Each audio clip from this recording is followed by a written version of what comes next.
For a little intro for everyone joining today, so why are we doing this? So Web3 and the related technologies are bringing what we consider to be a new era in gaming.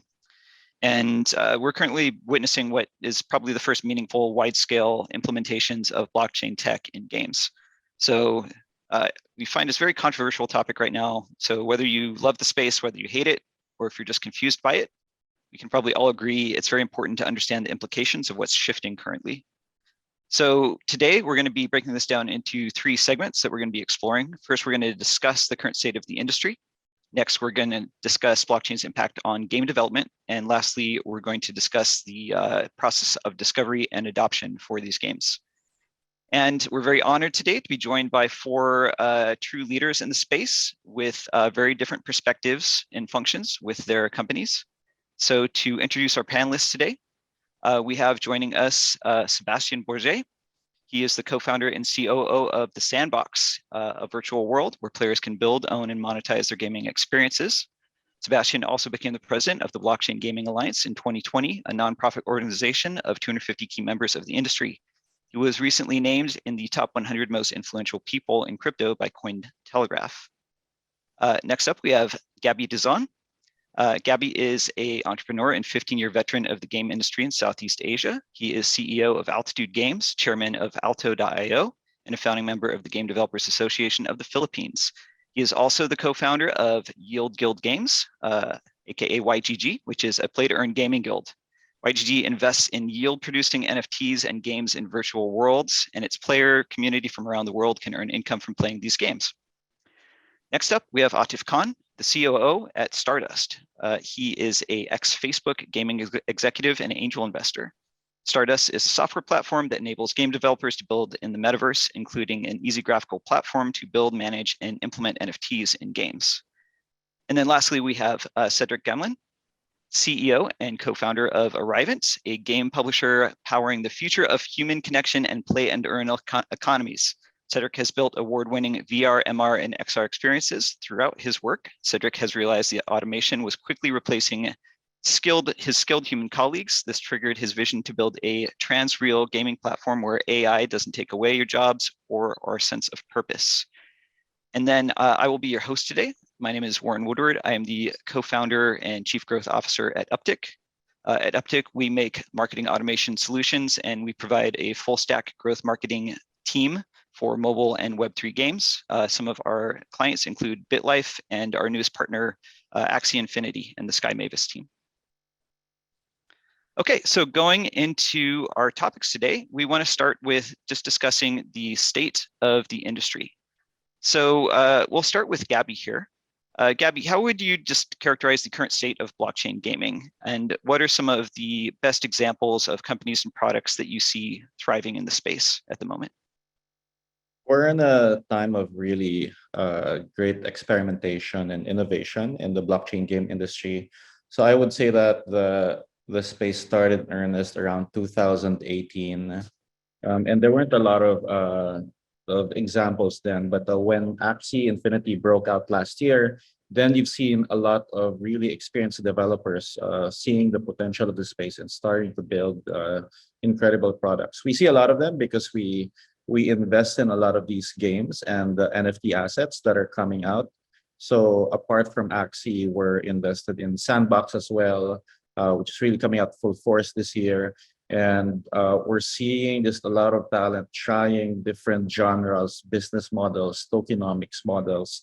So I would compare it to the early days of mobile and social, like late 2000s, around 2010, where there wasn't any clear winners and there weren't any kind of really set patterns yet that would win the industry. So that's where I think we are. There's also the rise of the guild model, of which we started at YGG, where you have blockchain gaming guilds that are basically investing in assets in these different game economies and bringing players to these games, players that can earn some kind of income. So this is like the guild in World of Warcraft, but externalized with its own bank account and basically bringing players into these games. So it's a very different type of user acquisition that hasn't really been seen before. And I think this is going to change how games are made and distributed in a big way. Yeah, absolutely. It's a completely different kind of economy that I think no one in gaming would have pictured years ago. Cedric, I'd love to go to you next for your thoughts here as far as the current state of the blockchain gaming industry and any projects that you are watching particularly. And you are muted, Cedric. Thank you. One of the interesting thing is just thinking about play to earn. The market cap has grown 6,000% since January of last year. And just if you think about the 10 top companies in the ecosystem, they're totaling about $17 billion. And the interesting thing though is that if you think about it, a large part of what fuels the economies and why they're successful is because players, it's the ability for players to flex their assets to one another. And if you think about it, the social aspect for play to earn gaming is largely untapped. And so I think we're very at the beginning, we're barely scratching the surface because we nailed the transaction part, the transaction aspect. But the next era is thinking about who are we transacting with and what does it do for social identity. And so to me, the future of play to earn is like so big that it's unfathomable because the social aspect is still very at its infancy. And so it's really great to see, like, for example, YGG and what Gabby is doing, because they're building a social layers. They're adding a social layer to games who might not have it. And they're extremely successful. And this is a clue that social aspect of play to earn gaming is going to be huge in the future. Thank you for that. Next, I'd like to go to something that's come up a lot for me in my conversations with friends that are either gamers or work in the games industry, which is this current stigma against all things NFT and blockchain in gaming. I'd love to get some of our panelists' thoughts on where the stigma comes from and what it's going to actually take to evolve past some of the disdain in mainstream gaming for all things NFT and blockchain. Atif, I'd love to go to you first here for your thoughts on this. Yeah, I think a point that Gabby made about where this current industry is, if you look back to that free-to-play, late 2010 or early 2010, it was a very similar sentiment in the market, right? That free-to-play gaming is a scam and it's arbitrage and it's not something that's a great user experience. And so, there's historical context here from the previous kind of gaming revolution in terms of people's thought processes. And I think part of it is justified, right? Like if you look at the nature of the market currently, part of it is speculative. And so I think for the blockchain gaming space to take the next level for traditional gamers is kind of has to do two things, right? One, which is the most important thing, is increase the addressable audience in gaming, right? That's what mobile did, that's what PC did, that's what console did before that. And so how can you open this up to more people to bring them into gaming? And then the most important thing is it's a game. How do you build an experience that drives utility to the users in that game? And I think the reason that you haven't seen that is there's just not a lot of games that are out there live outside of Axie. And now I think in 2022, as you see more games go live and people actually see really great user experiences, you'll start to see that narrative turn a little bit. And I think it's just always, it's a new thing. And the easiest thing, if you don't understand it, is to hate it, right? And so I think that's part of it. And the other part of it is the speculative nature of kind of where we are with the market. Yeah, for sure. I'd like to add something there. If you look at the key innovations that have happened over the last 2 decades, there have been new pieces of technology that have enabled new forms of gameplay. I also hear a lot about, blockchain being a solution in search of the problem. But what these new pieces of technology do is basically allow for new gameplay elements that haven't existed before.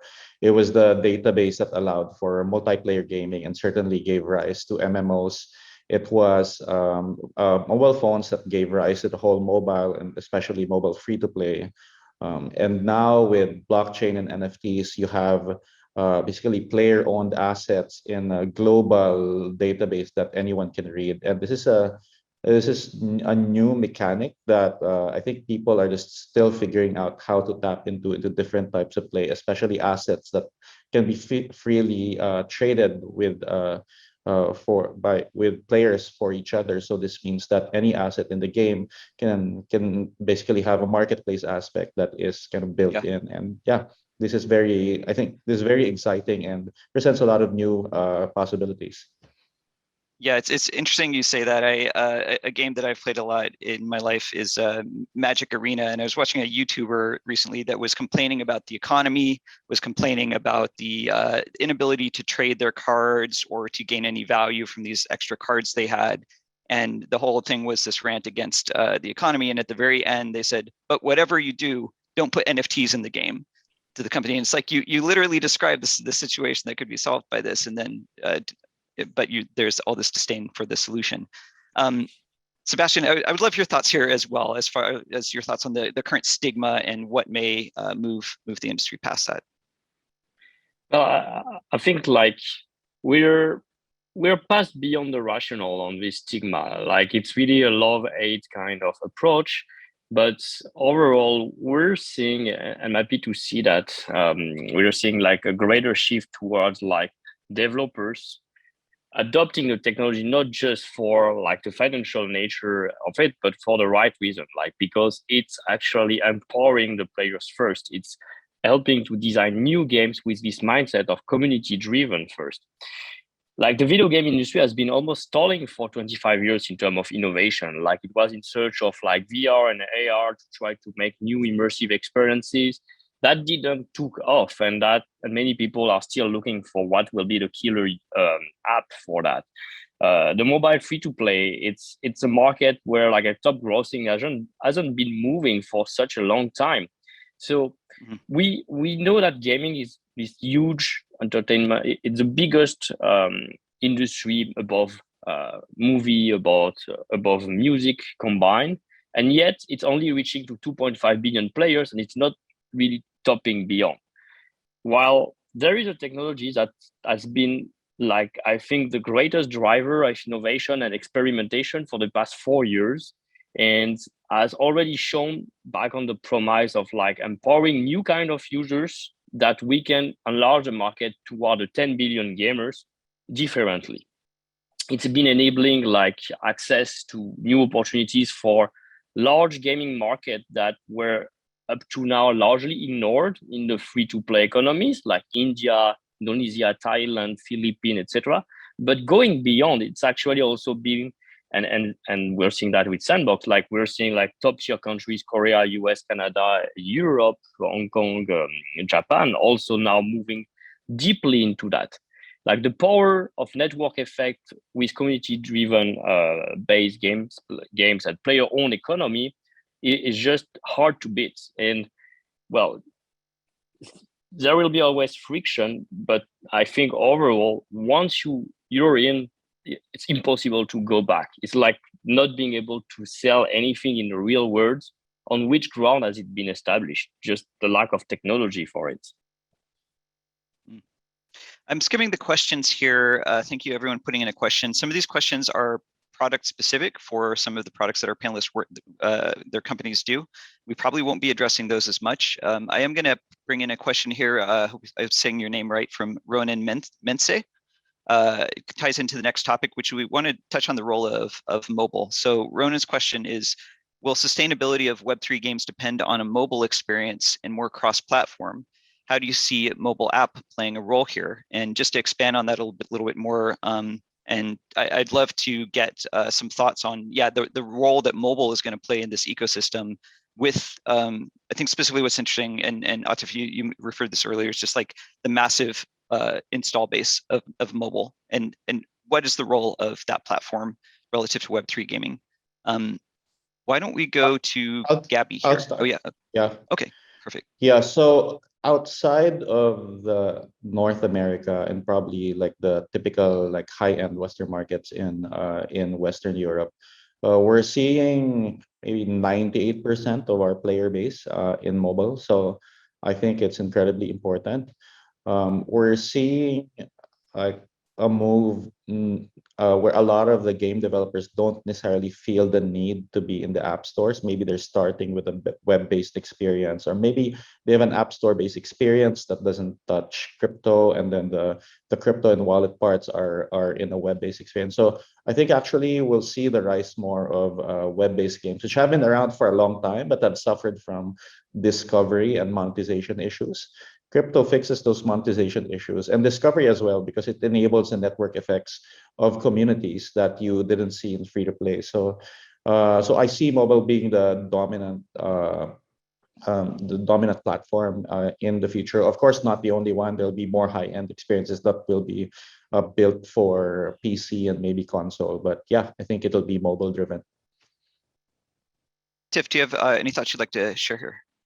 Yeah, no, I mean, I completely agree with Gabby. I think like what we're seeing at Stardust is that you know, a lot of the developers are mobile first, right? And so how can you build those types of the audience is really large, right? And so if you can find a way to onboard users through some sort of a wallet system, you know, and you add the paid search plus the community side that you have with blockchain, you know, the opportunity to scale a mobile game is much more significant than it was even in the free to play side. And so I think that'll be interesting. I think the interesting opportunity, obviously, with Steam getting rid of NFT games is like what happens on PC. I think Gabby's right. There's a lot of really rich immersive experiences that are going to take a few years to build, and people are really investing a lot of their resources into game design and tokenomics for those types of games. You know, where do those start to live longer term? Do we see, you know, a Web 3.0 Steam version? Do each of these marketplaces build out their own launchers? Like, how does that take place? Sebastian, it feels like you have a thought there. Yeah. Maybe what I like is like on PC, it's pretty simple. Like you can build your own distribution channel. You're not necessarily depending only on Steam, Epic Store, and other. And that's why you can build it on the web, in HTML5, or with a client, with your own launcher. There are Web3, like a platform like Ultra, for example, as an alternative to Steam. But I think that the mobile platform is a more complex challenge because it's largely dominated, and it's a locked market where there's only two large dominant player, and both of them at the moment are locking access towards NFT-based and token-based kind of games. They have even pulled, even more recently, most of the apps that even try to. However, and I think that could be game changer, I'm expecting, and it's just my personal opinion, but I'm expecting by this year, if enough users make the demand for that, one of them will move and accept NFT. And if one of them does, then like the other will have no other choice than to adopt it as well. Yep. Yeah. That could be my 2022 prediction. Let's see. Yeah. I think it's a lot of money for those platforms to ignore, right? And the potential that the gaming industry kind of drives it, especially for you know Apple. The App Store has now become a significant part of their growth story. You know, you see how aggressive they've gotten even on the advertising side, and so you know, it feels like that's something they should look into seriously. Yeah, great. Let's move on. I'd like to dig more heavily into blockchain's impact on actual game design. In a similar theme, I want to address some of the negative perceptions in this space. So sometimes when I speak about this topic online, I tend to get blowback from traditional game developers, and a common critique that I hear is that blockchain is a solution in search of a problem. I'd like the panelists' thoughts on this. Specifically, is there an example that you would like to give the greater gaming community of what you think is a particularly unique or exciting implementation of this technology in a way that actually evolves or changes game design? And Cedric, maybe you can start with you here. Yeah. So I think it's super interesting I think it's fair to have a lot of skepticism from gamers and game companies about NFTs. And one of the reasons is you're seeing a lot of big incumbents coming in the space. And basically what they're creating with NFTs is microtransactions 2.0, especially knowing that microtransactions 1.0 were already very disliked. And the thing to think about here is that NFTs are a new medium. It has a new language. It's not like if you're trying to take what happened, what worked in the past into this new medium, is just not going to work. And that's what people are seeing right now. And so I think that the idea with NFTs is you're designing opportunities, new opportunities for players to transact with each other. And it's moving away from microtransaction. But the other thing that you're seeing, and that you are going to see more and more with NFTs, is that it's a medium for not just a medium for transacting money, but a medium for transacting experience. And so like, I'm going to give you a very small example. So like in our company, we launched an NFT, and basically was the free airdrop that we sent to all our users called the Eye of Illyria. And you get it for free in your wallet. And the idea is that it's a dynamic NFT. Every week, it transforms into something new. And the cool thing here is that we give the power to the user to decide if they want to lock this NFT or not each week. If they lock it, then it's not going to transform again. If they don't lock it, it will never come back to that transformation that they missed. And so what it creates is that you have 2 days in the week where everybody comes together in the Discord and they converse, and it creates conversation, and it creates engagement where people are making a decision together. And so the idea here is that NFTs enable a new kind of game design, especially for here, because you're going from a top-down developer to fan experience to basically a grassroots fan-to-fan experience. And I think that's one of the things that NFTs are really great at doing. Thank you, Cedric. Sebastian, I'd love to go to you next for examples of innovation or unique game design that can be accommodated with blockchain. Cedric was really touching on the first point, like the fact that, well, game developer will monetize more by encouraging the user to actually exchange more of the NFTs. That's one way, that's the most simplistic way. The other way is actually to create more value for the existing NFTs, to create more demand while also reducing the supply. So in a way, adding mechanics around staking or adding mechanics that makes the holder of those NFTs find those so valuable for their gameplay that they are less likely to sell those items, and hence they keep growing in value. So it's a new way of balancing limited supply items, which is in opposition with like this inflation of supply in live ops and content treadmill that the previous gaming industry has been using too. Also, I tend to think like very original game design rules now around like example like wolf game or loot game, where you just provide like key components, almost like Lego bricks of gameplay, and then you let through composability other developers use those elements and create their own game rules toward them. It's really interesting. It's been given a rise to like very innovative gameplays. And then I would say maybe the third point on that question is like, how do you optimize your NFTs and your gameplay rules so that you actually make your game like a great yield generator for the guilds? You make your game attractive so that DAOs and guilds will want to play your game to leverage, collect resources, and then like share those resources among their community of users. That's also important to take into account, because the guild and the DAO, they are the new user acquisition strategy today. Marketplaces on OpenSea and DAOs concentrate all the distribution and the discovery of games on the Web3 side. Yeah, I'd like to give an example of something cool that I've seen in one of the games that I play. There's a game called Crypto Raiders. It's like a 8-bit dungeon crawling game, and they did something really unique with the soundtrack for the game that it's hard to imagine happening in traditional gaming. So they went to the community and they said, hey, we need a soundtrack for our game. Everyone's invited to write songs. A bunch of the community members composed songs. They had voting on chain for which were the best songs. They then auctioned the winning songs as NFTs to, this is a very community funded game. So they auctioned these to fund game development. The revenue was split via smart contract between the composer and the developer. Someone now owns this song NFT of a song that's in the game. Whenever this song plays in the game, the smart contract distributes a split of the in-game token, giving some to the person who owns the NFT, some to the game developer, and some to the original composer. And this is done in an automated way. And this to me was just like a beautiful way to involve the community into the creation of the soundtrack, and also to control the the revenue tied to the music in the game. Cool. Next, I'd like to go a little bit into what this means for the actual underlying businesses making these games.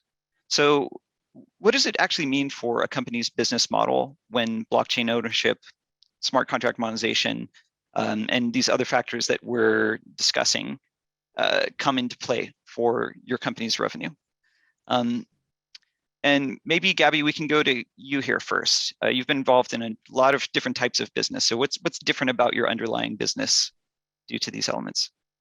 So I think the biggest difference, and especially as it relates to the business model of free to play, is that you have to be a lot more community centric. So a lot of marketing in free to play is basically performance marketing, very algorithmic, and it's completely turned around where you have to serve the individual humans as communities in play to earn NFT blockchain gaming.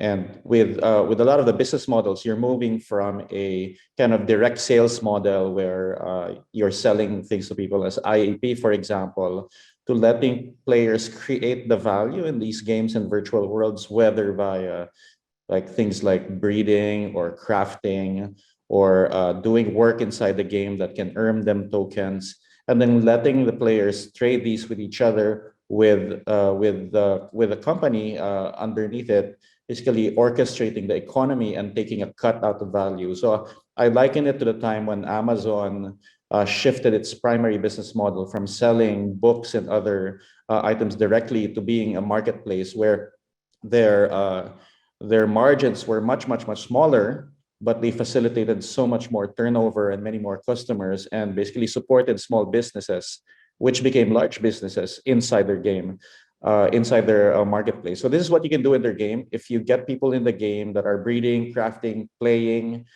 doing like esports, becoming streamers, and all getting a slice of the value pie, then you enable really long-term retention. We see a stat from Axie where I think their 30-day retention is something in the order of 40%, and their 90-day retention is the same as their 30-day retention, because people are doing things that have value and that they trade that value with other players in the ecosystem. And that is the biggest primary consideration that you have in your business model. Yeah, thank you, Gabby. Cedrick, I know for your team at Arrivant, you have quite an eclectic set of backgrounds for the founders and leaders there. I know you have some people from the film industry, some from AAA traditional gaming, yourself from the AR, VR world.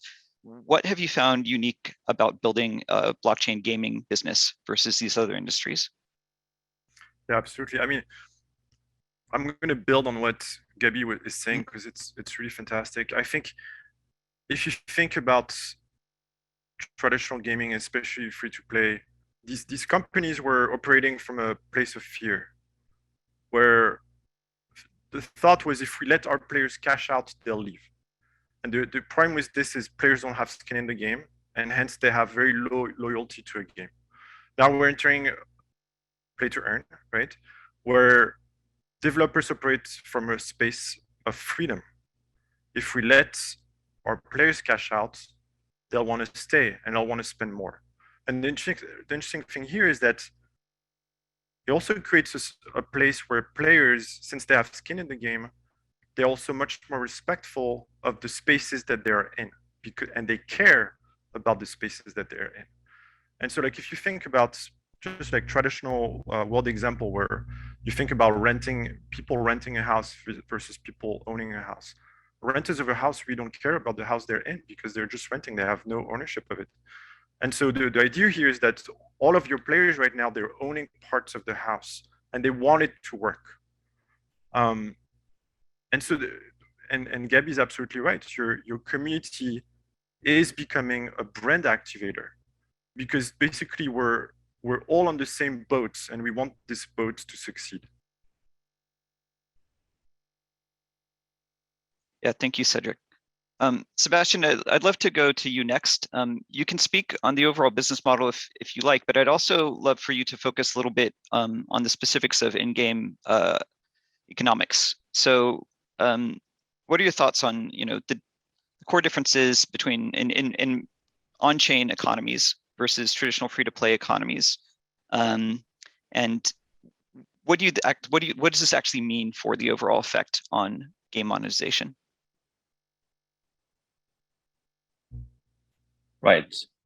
Well, the way you let's talk like a traditional free-to-play economy versus like a Web3 economy. Like usually in traditional free-to-play games, like 1 to 3% of the user base will be monetizing through in-app purchases. We'll try to chase for the whale or run in-app marketing to try to convert those users to make their first purchase, and with special promotion. Hey, this is the last time you're going to see this pack of content for $0.99 instead of $9.99. This is a once in a lifetime opportunity that you will never see again, except guess what? You keep seeing it all the time until you purchase.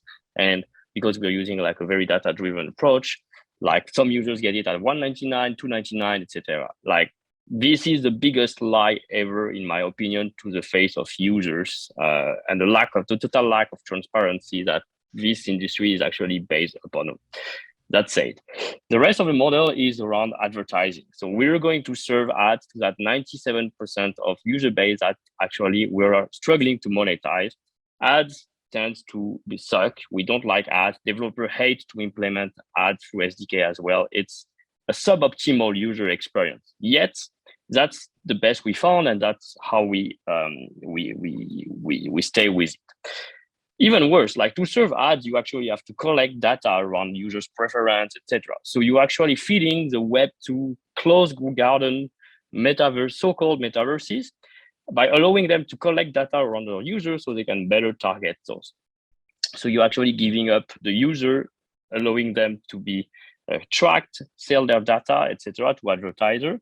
And yourself, you might even spend part of your revenue. So you give up 30% of your revenue to the store, and then you spend 50, 80% of your revenue again towards those stores to acquire new users. At the end, you get very, very little. In Web3, the approach is the idea like you want to bring value mostly back to your users by initially selling, I would say, NFTs. And you want to monetize not the primary sale, the maximum. You want to leave a lot of opportunity for the upside, for the asset to grow, because you want to monetize the royalties. It's a transaction fee that you're actually collecting every time a user is exchanging to another user the asset. So as the developer, when you work to grow like the value of the asset by providing new gameplay, by offering like fun and engaging gameplay rules, and your community grows, and community tend to grow faster when there's more value that gets distributed to them first, rather than being captured entirely by the developer.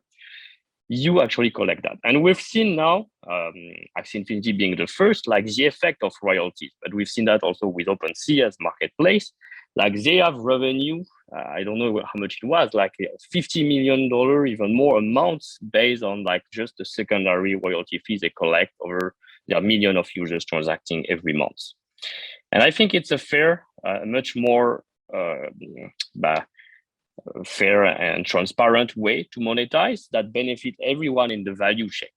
And talking about our business model, it goes even further into the idea like we are into user-generated content. But that content, users contribute to most of the content of the game. The game's monetized, but the creators who contribute to the content, they get the latest part of the revenue, if no part of the revenue. That's even worse. With Web3, creators get back 100% of the value they contribute to. And I think that's the most fair value proposition again. Yeah, thank you, Sebastian. Atif, I'd love to go to you next. I know you have a lot of background in the free-to-play space as well, and that's where a lot of our team's background comes also, so probably a fair amount of the viewers today. How do you think people, if they're coming from the free-to-play space, are going to need to think differently if they're building a play and earn economy? What are the key differences and considerations? Yeah, I mean, I think, Sebastian actually laid out the differences really well and actually kind of speaks to where the future of each goes. If you look at free-to-play gaming, when free-to-play gaming came out, if you look at it, what came out on Facebook, for example, it was social gaming. And then eventually, as Sebastian pointed out, it became a conversion funnel, right? How can you get from somebody to see an ad to basically purchase in a game? Yeah. And that actually stunted the overall innovation in free-to-play or social gaming, right? Like, there was basically the same game every year for 5 years, just with a different skin. And I think in Web 3.0, if you take a look at what community has the potential to do, if you really create these open economies and you create a really flourishing community, a community is going to force innovation within not only that game, but in that overall ecosystem. And so I think as we look at game monetization and the changes that Sebastian talked about, it's actually super exciting, because what you'll see is you'll see these games have longer life cycles. You'll see them innovate faster, and they'll innovate based on what the people in that community want. And that feedback loop is a lot more direct than in free-to-play mobile. You know, in free-to-play mobile, the feedback loop is, I'm done with this game, I'm deleting it from my phone. In this new Web 3.0 community-based world, you actually are part of the community and you can voice how that's going to affect you. And so I think that paradigm, what Sebastian said, is such an important piece of why it's so exciting to be in Web 3.0, because there is a potential for that feedback loop to be a lot quicker, and for these games to have longer life cycles that actually mean something to people, even more than the utility or the financial gain that you get from an NFT, but the actual social impact that you get from being in the game. Yeah. Thank you, Atif. I see we have a question from Jonathan Chavez in the area of customer acquisition. That segues nicely, and I think we'll cover your topic, Jonathan. That's what we want to dig into here in the next section. We want to talk about adoption, discovery, and user acquisition. And Atif, actually, maybe we'll start with you here again, because this Jonathan was asking about platforms and some of the limitations here. How do you expect some of these incumbent platforms to adapt to blockchain gaming? I know we're starting to see some of the early moves from them, but some of these platforms like Steam, Apple, Google, Epic, what do you think are the moves we're going to see from them in the coming years? Yeah, I mean, we talked about it. I think Sebastian had his bold prediction earlier in the webinar around one of the platforms adopting it. I think, listen, this goes back to the point earlier.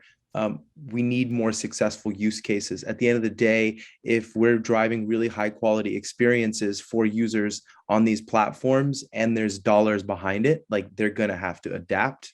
But I could be totally wrong, and we could get off this webinar and they could have the exact opposite news. But I think that is kind of like, I think that's like at the end of the day, you're going to follow where money goes. If you remember, about like 3 or 4 years ago, there was this whole hyper casual thing, right? Apple was not happy about hyper casual, the rewarded video, these low quality games.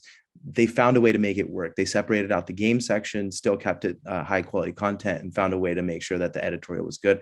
I think if the money's there, the user experience is there. I think if those things are found out, like, I think it's hard for them to ignore where this is going. Yeah. Cedrick, let's go back to you. What do you see as far as the moves from the platforms themselves? Yeah, absolutely. I mean, what Sebastian and Atif are saying is very interesting. And to build on top of that, if we think about it, the most successful companies today, and the ones we're talking about right now, they are customer centric. Their model is to listen to their audience and then to build something for them. The problem is that it's very top down. We're entering a new era where it's not enough to be consumer centric anymore. Right now, it's about being a community activator. The idea is that you have a bottom-up model where you're building together a product with your audience. And because, like, if you think about the precepts of blockchain and NFTs, it's really about long-term member communities that are owning and operating the kind of institutions they want to be part of. And so that's one of the reasons why it's very hard, and it's going to be very hard for the current incumbents to enter the space, because they're not created bottom-up as a grassroots entity. They're not created with an initial community. And so, I mean, to take a step back on this, because the other side of the medal is, of course, you have universal laws that can't be changed in games. Otherwise, it would destroy the experience for everybody else, right? But there are local laws that you can build with your community, that your community can shape with you. And I think that's really embracing both successful gaming experiences and the ability to bring the community with you together to build successful games. Interesting. Thank you, Cedrick. Sebastian, do you have thoughts here on how you see the platforms themselves playing with the space? I think, like, both of them have been already looking and trying to reach several of the actors in this ecosystem already to get a better understanding of the possibility around it. And that's a good sign. At least it shows like they are open to look for implementation. I was a bit bold because I think it's important sometimes to provoke the change, you know, and show like there's an industry that's really demanding. And I hope that this vision will become truthful at some point. Overall, I think like it's going to be really a new paradigm for most of the actors here, and this year, like, and over the next 2 to 5 years, blockchain gaming as we've seen it until today might be very different already. It's not thing like it's already everything has been defined, everything has been discovered, and the new leader of tomorrow has been established. There's so much space for a new innovation model through the empowerment of community using tokens and player-owned economy that it's just the first or maybe the second wave if we think about it. And only by getting new entrants into this market, where new game studios, either from traditional existing game industry or people who got interested through Web3, even if they didn't have a background in gaming before, can this innovation sparkle and drive a larger ecosystem of its own. Yeah, I'd like to add something here. Please. People have always been railing about the platform dominance and how like Apple and Google or Steam have been taking such a huge tax on the revenue of this industry. And now with community-driven games like Axie Infinity, they've gone up to 3 million DAU with not being on the App Store, not being on the Play Store, not being on Steam. Right. So they have shown that there's actually new alternative means for distribution that are happening. So I wouldn't really wait until the big platforms adopt it. So these games have shown the way that distribution via communities is possible. Of course, guilds are like one of the parts of that component of distribution. But yeah, rather than waiting for Apple to adopt it, because the business model for player-to-player transactions while taking a small fee, usually under 5%, kind of threatens the business model of these app stores and the 30% take. So they wouldn't really allow these unless they want to really destroy the existing business model and adopt a completely new one. Like, for example, OpenSea takes a 2.5% cut, right? So yeah, I wouldn't wait for these platforms to come adopt it and basically just learn how to do community-based marketing, and inevitably some other platform will come up that will have these built up as first principles. And Yes. I would just go with that or become your own platform rather than waiting for the existing walled gardens to adopt to it. Yeah, I think one very interesting model that we're starting to see hints of that will be good to watch this year is sort of like dual experiences, where one game that does this currently is State and Arena. So you can download it on either major app store and have a totally free-to-play experience. But if you separately have a web-based account, then you can have a blockchain layer and ownable assets via that. But since it's all self-contained in the free-to-play model, it's not violating in any visible way any current sensitive areas for Apple or Google. So I'd like to go next into discovery and acquisition of new players. It's seeming like the strategy for bringing these games to market is going to be potentially quite different from traditional games and free-to-play games. For example, one consideration is we have cross-platform and what I would call like cross-economic experiences. This is actually a big area of research for the Uptick team right now. How do we measure performance when some of a player's actions may be in a free-to-play economy and some may be in an on-chain economy on web or in a downloadable client? It's a very fascinating problem to be working on. So with this and all these other factors in mind, do you have any advice for existing game publishers for adapting go-to-market strategies if they're moving into Web3 gaming? How might this be a little bit different? Atif, I know you, at least in the role where we met when you worked at Facebook, you were working a lot with game developers on developing the go-to-market strategies. How do you think that some of these things might be different for bringing a Web3 game to market? Yeah, I mean, I think we've Gabby's done a fantastic job of talking about how community is such an important piece of this. I think, I think the last, console, it was all about brand. Free to play, it was all about acquisition. And now Web 3.0, I think, has done a fantastic job of finding a new means in community.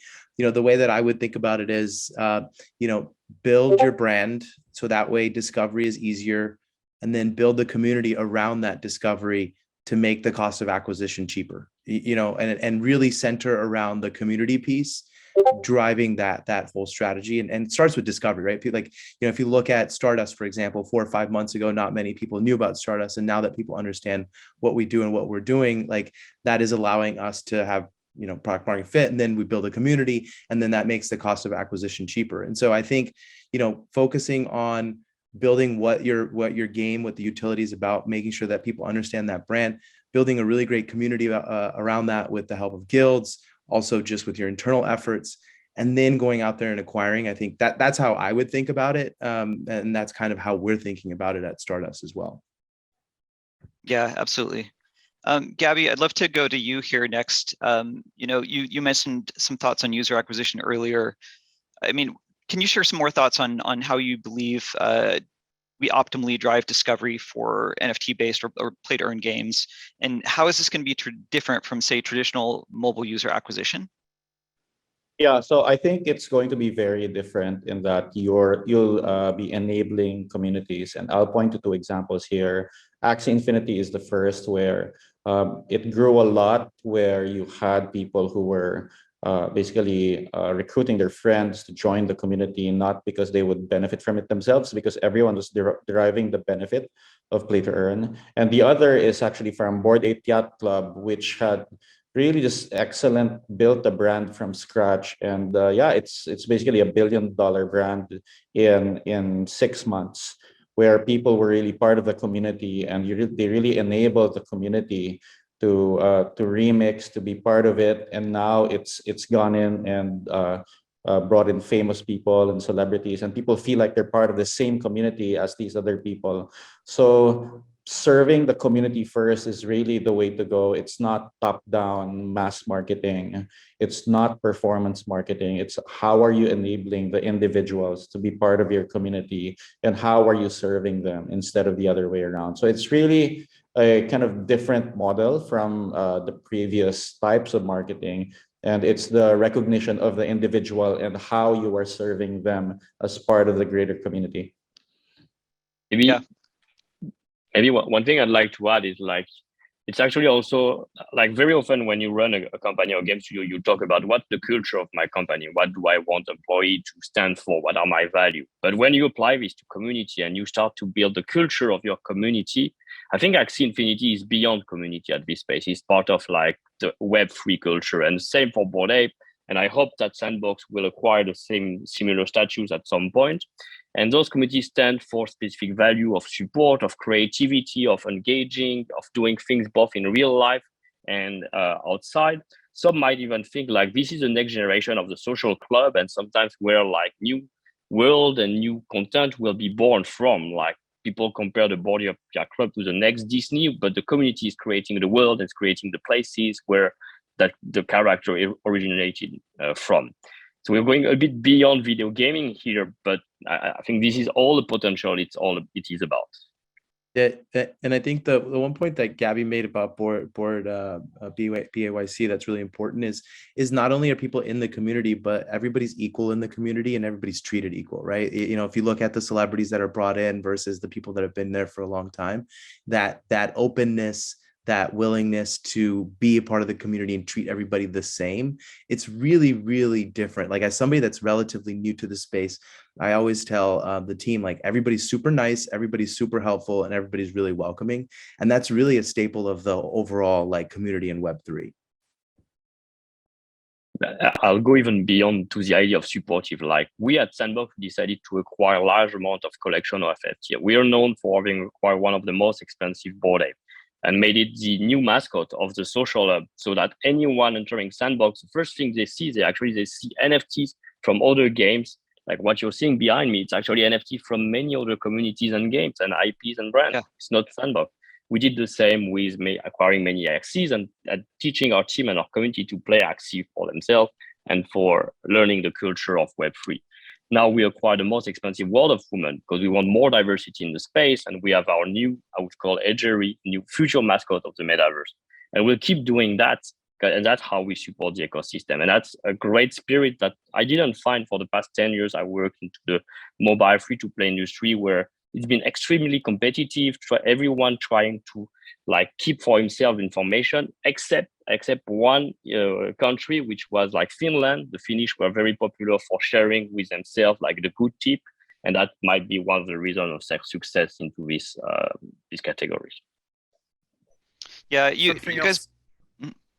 I was going to say, please, Warren, something else to add to this, which we've seen, which is really interesting, is that, I mean, Atif, you were talking about thinking about your brand first and then bringing the community.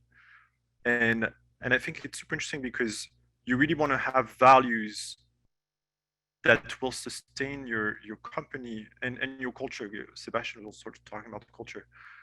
But one of the things that we've seen is that the community, once you start like inviting your community to build your culture with you, they're also becoming the vector of how this culture is being spread to new members coming in. And so one of the things that we love to say is that really your community is your North Star. They are guiding where you are going. And it's not just, and so your values evolve as well, because you're starting with a set of things that you think you believe in, and then your community with you helps you shape it to the next level and helps you learn things that you didn't know about your company and your community itself. It's very interesting. Yeah, I actually want to thank you for the thoughts, Cedric. I want to wrap up this question actually with a question from the audience from Nebo that I think ties to Sebastian. You're talking about getting your team to all play Axie together, like onboarding them to the game. And this is a question about onboarding because I think it's a big pain point in the current flows of blockchain games. So the question from Nebo is, what do you think is the potential addressable market of blockchain gaming, given all the friction around onboarding and necessary tech savviness that comes with it? What are the necessary steps that blockchain developers need to make it more accessible? And I'm sure we've all had this experience, everyone on this panel, where we've tried to tell a friend about a game that's really cool, and they're like, "Cool, how do I play?" And you take a deep breath, and you're like, "Well, you buy something on Coinbase, and you transfer it to an Ethereum wallet, and then bridge to Polygon, and then deposit in this wallet." And how do we actually move past that and make onboarding more seamless? Many people will tell you like, yes, wallet needs to be better and then will be more easier, etc. My take on this is like, actually little friction is important because it also makes a difference between what is Web3 versus what is Web2. Like you understand, you own your asset through your wallet. And we've been successful at converting many users into the space. SandBox has more than 2 million registered wallets. Half of them registered for the first time. They didn't have MetaMask. When we hire new employees or have candidates, the first thing we do is we send them send, and we tell them install those games, play them. So they are forced to actually get the wallet to go for the purpose of like starting to embrace the culture of our company. And I think guilds do the same with scholarships. They train new people who are not necessarily tech savvy, far from that. And yet, because there is a greater incentive, they are going through that. So in a way, I do think like the addressable market is still like the 10 billion people in the world, even those who've never played games before, because the incentive that play to earn and blockchain games offer are great enough for people to make the necessary effort of learning and conversion. And learning is a process, sometimes it's a little bit hard, but the value you get from acquiring the knowledge, the empowerment you get from being more educated, I do think it's a very well worth effort. Yeah, this is a great point with Seb, because with Web2, it was really just your attention that's being monetized, right? So any friction would remove from that. But now getting a wallet, having your metaverse identity, and being able to get jobs in the metaverse and earn ownership of the protocols or games that you're using is such a great superpower that I think people are willing to go through the hurdle of learning what it takes to have a wallet, how to secure it, how to contribute being part of a open economy or a DAO where I earn ownership, because the benefits are just so great that once people actually get a feel of it, yeah, I've only seen it one way from people who have gone really deep down the rabbit hole, and yeah, there's no turning back. Yeah, Gabby, thank you for sharing your perspective on that. I think your company in particular, YGG, has probably onboarded innumerable new people for their first time, not just blockchain gaming, just first time anything blockchain experience. Is that a fair assumption? Yeah, for sure. And with a lot of the people that we're working with, they're not particularly tech savvy people. They don't even have any money.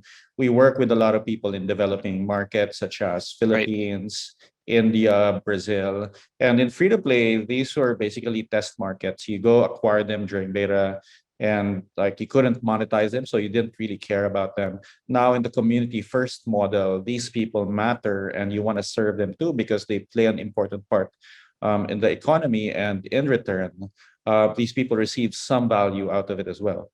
Yeah, the people in those countries are no longer, worth 10 cents versus a dollar. They're equal weight in the community, and that's really important. That's like you look at like that's a great call. Yeah, sorry, go ahead. Web3 is a great equalizer of all gaming market. Like it's finished like there is a top tier country versus just all those countries we would ignore normally in the gaming industry. That's a great point, Sebastian. So guys, I think we could talk for hours more, but I realize we're like already at time here. I think we need to go to the wrap up, and for the wrap up, I would love to get just a single wild prediction from each of you for one thing we think might happen in the space of Web3 gaming in the year of 2022. And I don't know, Cedric, maybe you want to start here. Do you have a wild prediction for the space for this year? Yeah, and I'm very excited about it. So I'm a big fan of esports, and I don't know if it's going to happen in 2022 or 2023, but I think that we're going to start to see a lot of overlap between play to earn and esports. And if you think about it, right now, there's only 0.1% of esports players who actually earn an income with the game. They have to be pro players. The other category is streamers. But the cool thing with play to earn is now you're going to open like a massive, a new category of esports players who can come in the esports field and actually earn an income from the games they play. And that's going to be fantastic. And nobody's talking about that. Right. Not just from sponsorships. Yeah. Yeah. That's a great point. Sebastian, would you like to go next? Do you have a wild prediction you'd like to share? Yeah, I would say like wild prediction, like the metaverse will be open and to anyone, and well, there will be thousands of play to earn experiences for users to choose from. That's a good one. Atif, do you want to go next? Share your prediction. Yeah, I was gonna say a bunch of stuff, but I think we went through it throughout the webinar. I'm gonna say 2022 is the year of Stardust. Watch out. That is my bold prediction. Love it. And Gabby, would you like to close us out with your wild prediction for the Web3 gaming space for 2022? We're going to see at least one game with 10 million DAU this year. Yeah, mine is actually similar, which is I think we're going to see our first breakthrough mainstream game. And I guess I would add to that by saying, I do not think it will come from any legacy developer. I think we'll see it come from a developer born of the Web3 space. And then I think next year, we're going to see 20 clones of that game from every mainstream game developer, but they will be running a little behind. So thank you all for joining. This was super fun. And we have our guests are joining literally from around the globe today in all kinds of weird time zones. So it's meant the world to us. And thank you to the audience for the great questions. I know we only got to a couple. We're going to try to address a few more on the Uptick blog. We'll also be posting this on the Uptick podcast feed. So thank you, Atif. Thank you, Cedric. Thank you, Gabby. Thank you, Sebastian. This has been a wonderful time. Thank you to all the guests.